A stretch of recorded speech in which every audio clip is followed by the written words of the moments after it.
Hello বন্ধুরা, সবাই ভালো থাকুন, সুস্থ থাকুন। আমি এখন বেনারস যাচ্ছি ট্রেনে করে। তা এখানে সব গমের ক্ষেত, পুরো গমের চাষ হয় এখানে। ধান চাষ হয় না, কম। আর গন্না, আখের চাষ, ভুট্টা এগুলোতে থাকে।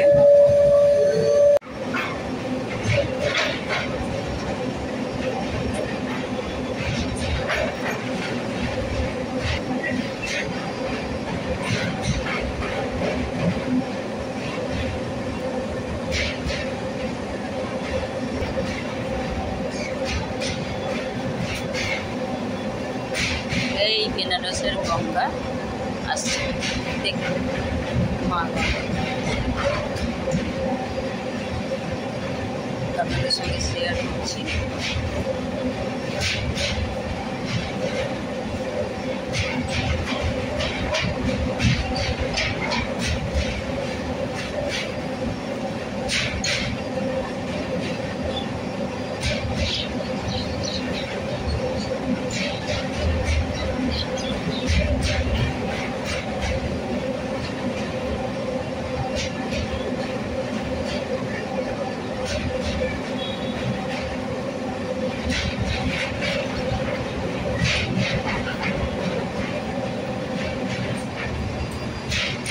অপূর্ব।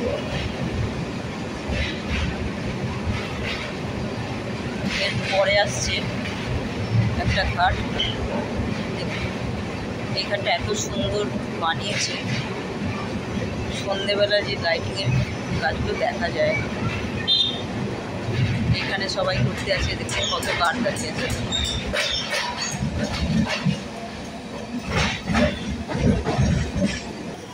এখন আমরা কাশিতে নামলাম গঙ্গাটা পারবে। চলো এখান থেকে অটো ধরবো। এখান থেকে অটো করে গঙ্গার ঘাটে যাব, দশাশ্রমের ঘাট। এই দেখুন কাশির স্টেশন।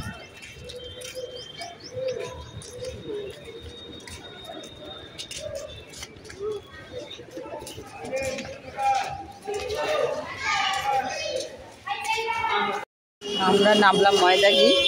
এখান থেকে কিছুটা গেলে তোমার দেখি কোথায় যাই, কেন অনেকগুলো মন্দির আছে। কত মিনিট লাগবে বল? তাও আধ ঘন্টা লাগলো অটোতে। স্টেশনের সামনেই সব অটো আছে, তার ওরা পুরো ঘাট অবধি যাবে না, যেখানে যার নিয়ম।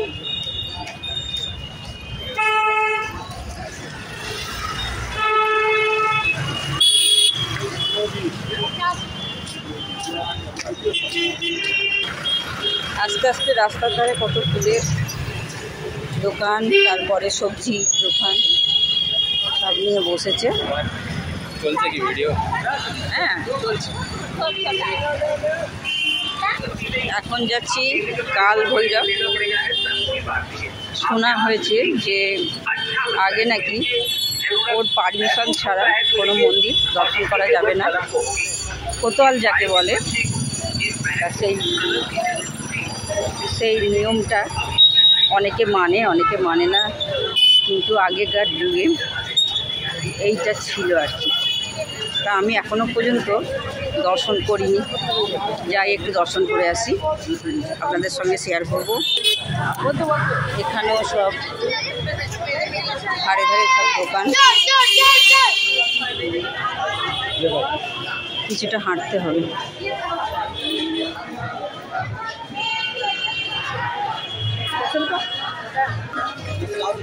এই দেখুন বেনারসি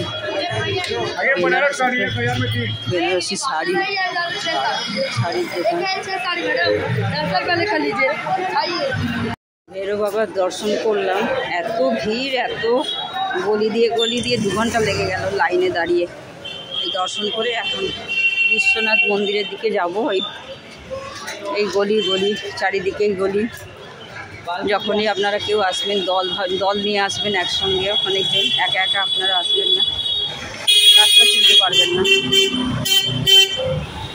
এত ভিড়। তো বেনারস ঘুরতে গেলে বেনারসে থেকে আপনাদের ঘুরতে হবে, 4-5 দিন থাকলে তবে পুরো বেনারস ঘুরতে পারবে। অনেক মন্দির আছে, অনেক জায়গা আছে দেখার, কিন্তু আমরা একদিনে যতটা পারবো অতটাই দর্শন করব। এই গলির ভেতর দিয়ে যাচ্ছি। এটা হচ্ছে সিন্ধিয়া ঘাট।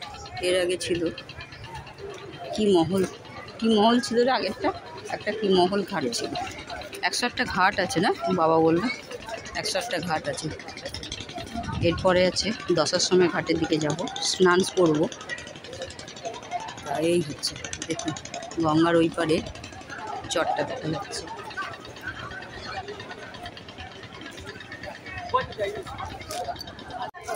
সব সময় দেখছি ভিড়। আর এখানে যারাই আসবেন অল্প ঠান্ডা থাকবে তখনই আসবেন ঘুরতে, কেন এত গরম পড়ে এখনই যা রোদ দেখছি তাই এখনো দেখছি ভিড়। তাও আমাদের দেরি হয়েছে, ওখানে লাইন দিতে সময় লেগে গেল, নাহলে সকালের দিকে তো আরও ভিড় ছিল। খুব সুন্দর বলে না, কাছের মানুষ কি বলে গঙ্গা পায় না, সেই ভাবি দূর কত দূরের মানুষ এসে দর্শন করে যাচ্ছে, ভালো লাগছে। একটু ছাওয়া দেখে সব দেখুন আরাম করছে।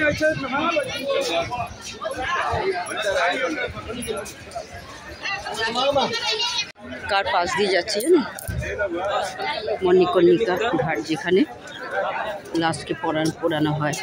এই দেখুন কত কাঠ জড়ো হয়ে আছে, কিছুই মনে হয় না। দেখুন পাশ দিয়ে মানুষ আসা যাওয়া কাছে, দেখুন সব কাঠ জ্বলছে, যেন এই দেখেও যেন মনে হচ্ছে মনে শান্তি পেয়ে যাচ্ছে। এরকম আগে যেমন একটা ছোটোবেলায় পাশ দিয়ে যখন কেউ মারা গেলে যাই, যখন কি ভয় পেতাম রাত্রিবেলা, এইসব মনে, এখন দেখুন একদিন হয়তো আমার এই দেখুন কাঠের পর কাঠ সাজানো আছে, এর পাশ দিয়ে আমরা যাচ্ছি।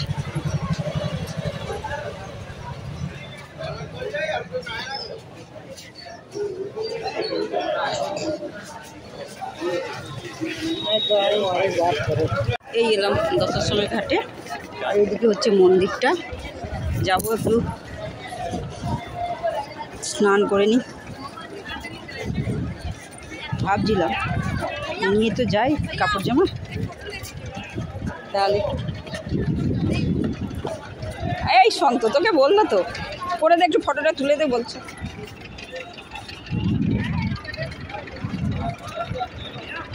অপূর্ব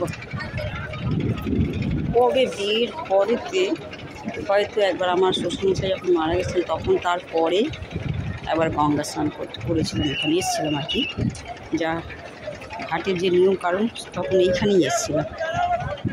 আর এই বাচ্চাগুলো তারপর হয়তো বেনারসে গঙ্গায় এলাম, কিন্তু বাপের বাড়ি গঙ্গা ওখানেও করেছিলাম। দারুণ কিন্তু একটু রোদ উঠে গেছে বলে পরিষ্কার দেখাতে পারছি না।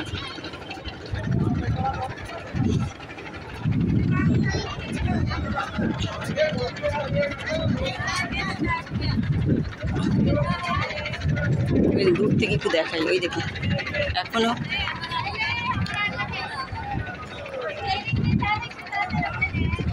এখানে পোড়াচ্ছে দেখছি, তাই একটা ওখানে একটা লাশ ছিল, পাশ দিয়ে এলাম, শোয়ানো ছিল, কিন্তু একটু মনের মধ্যে কিছু ভয় লাগলো না। এখন ভাবি কি একদিন আমার ওই অবস্থা একদিন হবে, একদিন আমাকেও যেতে হবে, মনে এখন শান্তি পাই, কিচ্ছু মনে হয় না। এটা ললিত ঘাট, কত ঘাট,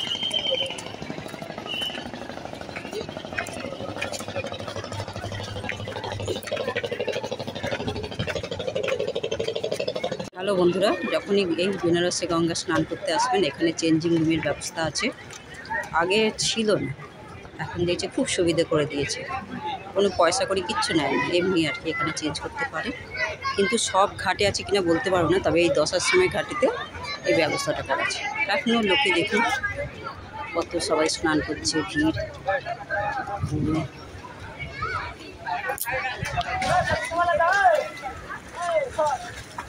সব ব্যবস্থা স্নান করলাম, খুব ভালো লাগলো আজ অনেক বছর পর।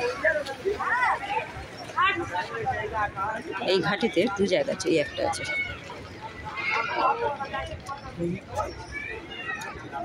খুব সুবিধা করেছে, ব্যবস্থা করে দিয়েছে। এবার যাবো মন্দিরে। দেখুন এই সিঁড়ি ভেঙে ভেঙে উঠলাম, খুব কষ্ট, বয়স্ক মানুষদের খুবই কষ্ট হবে। এবারে জানি না কত ভিড় হবে।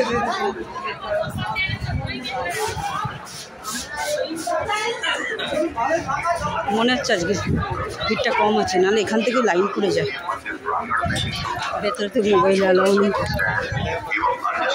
এই দেখুন সব শুয়ে পড়ে আরাম করছে। আগে কিন্তু এই ব্যবস্থা ছিল না, 25 বছর আগের কথা বলছি।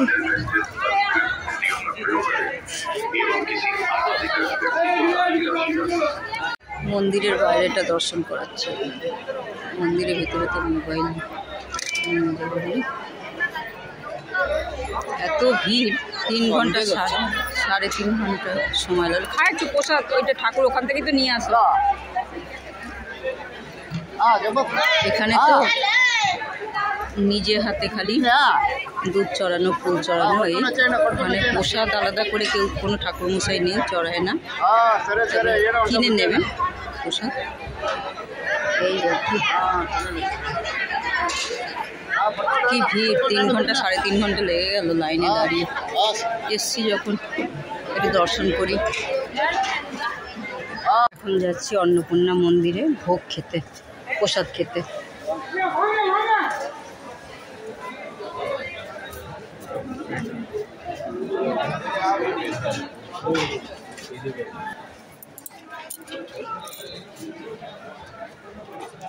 আপনারা কাউকে জিজ্ঞেস করলেই পেয়ে যাবেন রাস্তা। এত সুন্দর জায়গা এখন বানিয়েছে, অবশ্যই আপনারা আসবেন, দর্শন করবেন, খুব সুন্দর। 24 ঘন্টা খাওয়া এখানে। আরেকটা মন্দির দর্শন করতে আসছি, তোমার এটা হচ্ছে তিলেভারেশ্বর। তিলেভারেশ্বর তিলে তিলে বাড়তে থাকে রোজ আর কি। তা আমি দেখেছিলাম 96-এ, এখন আমি দেখব, কিছুটা বুঝতে পারবো কতটা বেড়েছে, আপনাদের সঙ্গে শেয়ার করছি। এখানে কীর্তন হচ্ছে ঠাকুরের। মন্দির ছিল না, এখন দেখছি মন্দিরের কত পরিবর্তন হয়েছে, কত বছরের কথা। দেখি একটু বাবা তিলেশ্বর।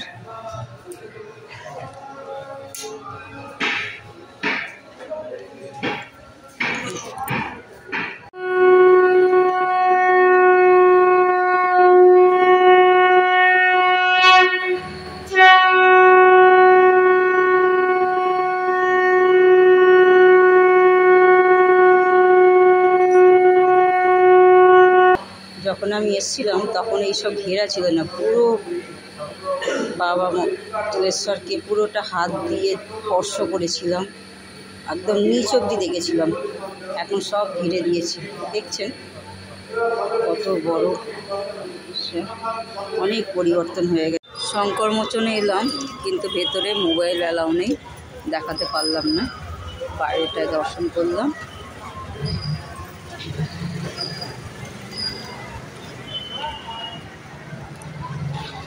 এই এবার বাড়ি ফিরব। সকাল 9টায় বেরিয়েছিলাম, এখন বেজে গেল এখন 7টা।